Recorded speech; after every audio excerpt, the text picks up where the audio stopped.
Good evening সবাইকে। কালকে মকর সংক্রান্তি, তো সবাইকে আগাম শুভেচ্ছা জানাই মকর সংক্রান্তির। তো দেখো, আমাদের একটা না নিয়ম আছে যে মকর সংক্রান্তির আগের দিন সন্ধ্যাবেলাতে কাঁকড়া মাটি আর গঙ্গা জলকে ভালো করে গুলে সেটাকে তুলসী মঞ্চে একটা ফোঁটা দিতে হবে, ঘরের দুয়ারে একটা ফোঁটা দিতে হবে, আর যার যতগুলো ঘর আছে তো ঘরের সামনে একটা করে ফোঁটা দিতে হবে, আর যেখানে তুমি পুজো করো সেখানে একটা করে ফোঁটা দিতে হবে। তো আমি দিয়েছিলাম, আমি এই নিয়মটা যদিও বা জানতাম না, তো মামুনি আমাকে বলে বলে দিচ্ছিল, সেই মতোই আমি আর কি দেওয়ার চেষ্টা করেছি। আর আজকে আমি যে ফোঁটাটা দিলাম না, আমাকে কালকে আবার সেই ফোঁটার ওপর আমাকে সিঁদুর আর আতপ চাল দিতে হবে। তো কালকের সবটাই দেখাবো তোমাদেরকে। তো যাই হোক, আজ ছিল পূর্ণিমা।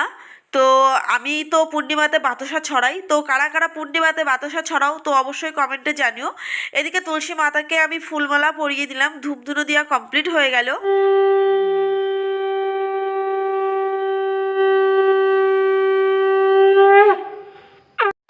প্রণাম করে নিলাম। তো যাই হোক, আজকের মতো এইটুকুই ভিডিও করলাম।